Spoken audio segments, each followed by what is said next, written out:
Yeah, I want to get your opinion on this because I remember it probably was only 10 years ago that Dana White and some other owners or whatever of different fight organizations said, no way, no how, there'll never be women fighters, there'll never be this. And now a couple of them work out at your gym. Some of the most exciting fights in jiu-jitsu, in UFC, and MMA are women. So, I mean, you've seen over your career this evolution of like the women going from not allowed to afterthought to big money to like, oh, these are actually some of the more exciting fights that I look forward to. Like, do you have any opinion or thought on that? I know one of them that trains at our gym, Casey. She unfortunately just had a knee injury. She's coming back. But tell us about the evolution of the women in combat sports. Okay, well, I mean, pretty much in every single sport, I'll tell you the women's sports that I like. I like women's tennis, women's soccer, women's golf, and I like women's MMA. Most of the other sports look like men's sports they're men's sports that are trying to be women's sports, and it just looks weird. Like women's basketball is so boring to me. Like I don't like it, right? It's too slow for me. I don't like softball. Volleyball is pretty cool. Yeah. But I think especially beach volleyball. Yeah, right? Women's soccer is really awesome. Like I love watching Team USA play soccer. Those girls are super great.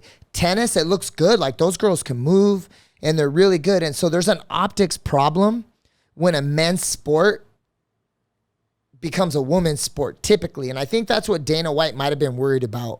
And maybe it was like a little chauvinist thing, but I'm a professional girl dad. I have only daughters.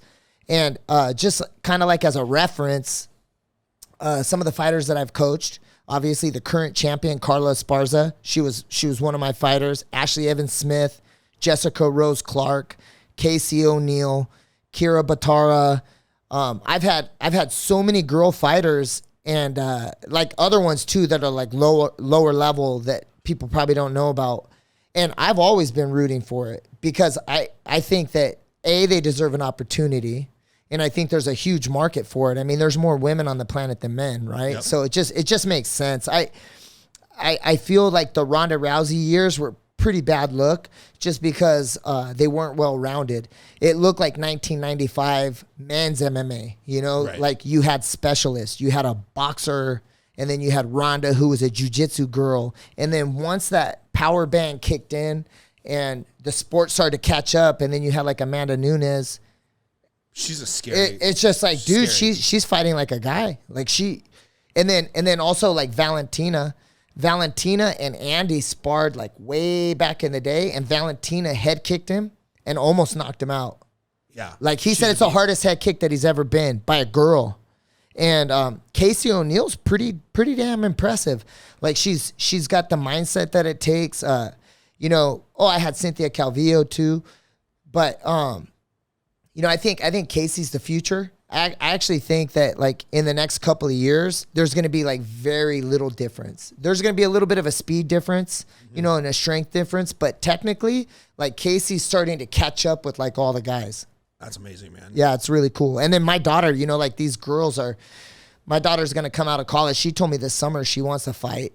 And I was just like, she's going to be a physical therapist. So as soon as she gets her doctorate and she's a physical therapist, she can do whatever she wants. But I'm like, no fighting until then. And no ruining your brain to get to college. Yeah, it'd be really neat if you used your brain to make money. Like, I don't want you using your back or fighting, like, don't do that. Like, do something else. Yeah. But she's like, I think I want to just try it like once. And I'm like, but that's the problem. There never is just once, because you're going to go fight on an Indian reservation somewhere and you're going to smoke somebody and you're going to be unsatisfied. And then you're going to be like, hey, I want to do it again just because I want the challenge. I mean, that's what everybody wants. Right.